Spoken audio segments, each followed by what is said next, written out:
is YCN Sports Wrap Special featuring the 2017 Division IV basketball champion, the Lady Lakers of Sunapee Middle High School, is presented by Bell Tate's Building Product Specialist, Sunapee Recreation at Sunapee Recreation Department on Facebook, Pizza Chef in Sunapee, New Hampshire, Bubba's Bar and Grill in Newberry Harbor, Coldwell Banker Lifestyles in Sunapee, New London, Grantham, Warner, and Hanover, Barton Insurance in New London and Kentucky, Evans Express Mart since 1953, coffee, auto fuel, snacks, and much, much more. Osborne's Marine, Stitch Witch Canvas, and Hillside Truck and Auto, Route 11, Sunapee. Top Stitch Embroidery in Lebanon, the best for your team, and so much more.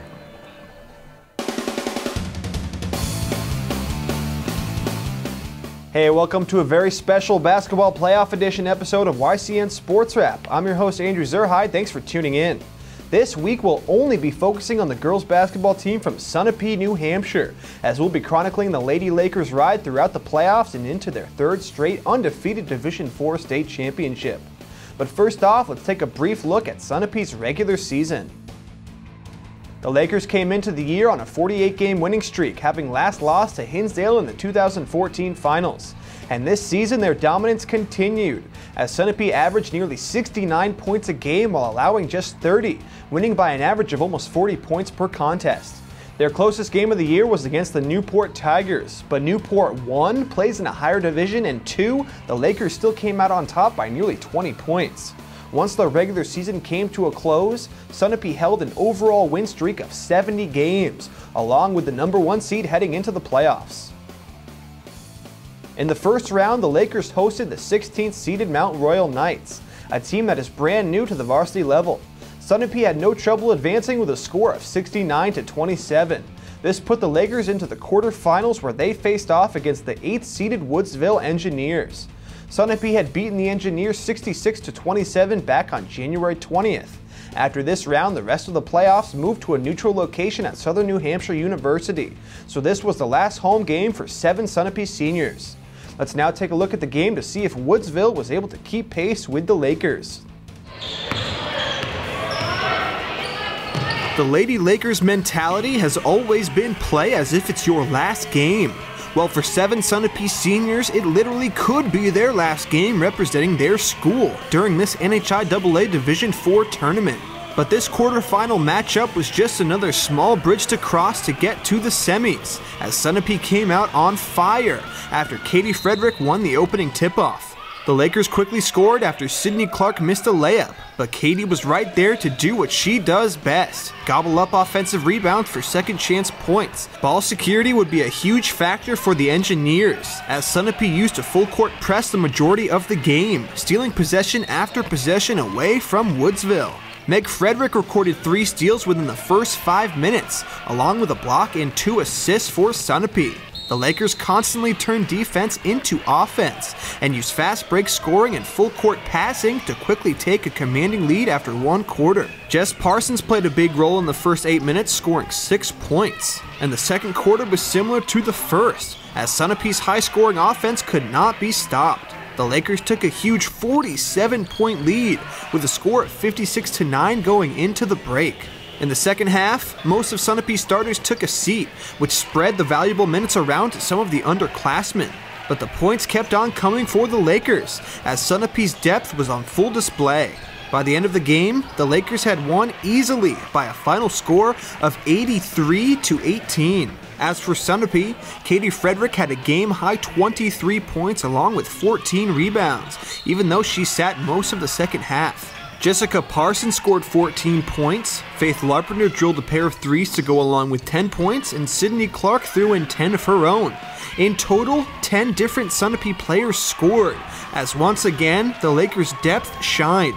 Sunapee improved to 20-0 overall on the year, and the Lady Lakers won their 70th straight game, dating back to the start of the 2015 season. Sunapee now looks ahead to the semifinals, when they'll take on the tough Littleton Crusaders, the team they had beat in last year's championship by only 4 points.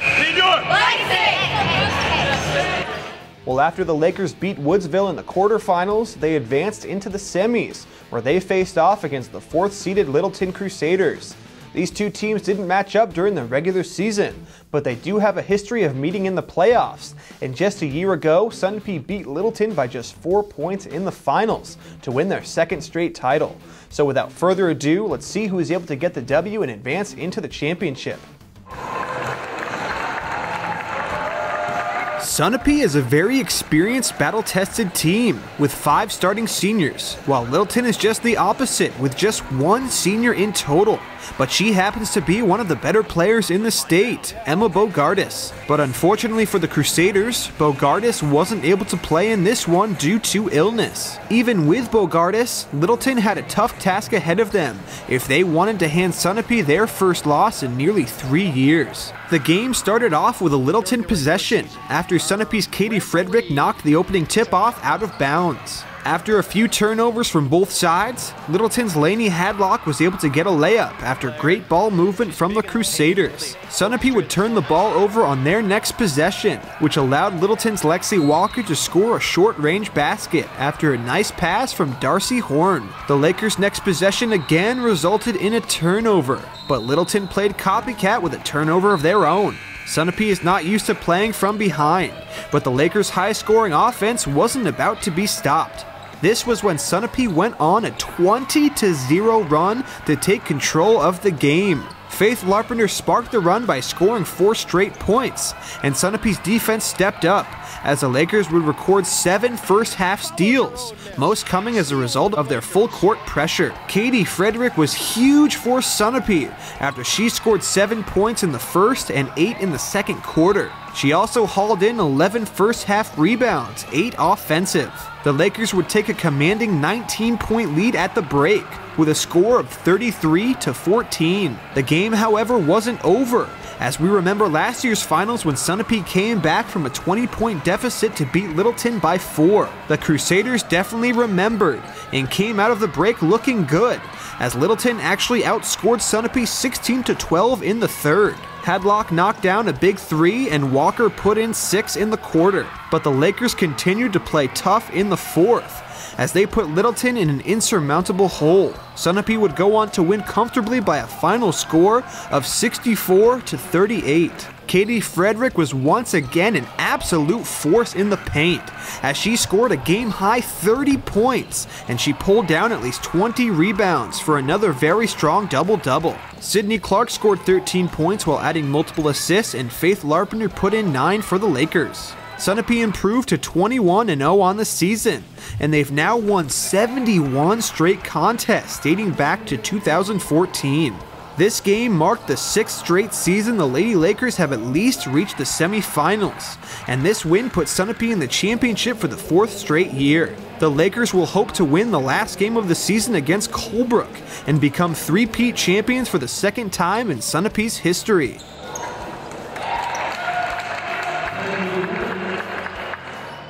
We're going to take a quick commercial break, but when YCN Sports Wrap returns, we'll be advancing into the finals, as the Lakers look to take on the Colebrook Academy Mohawks. We'll be right back.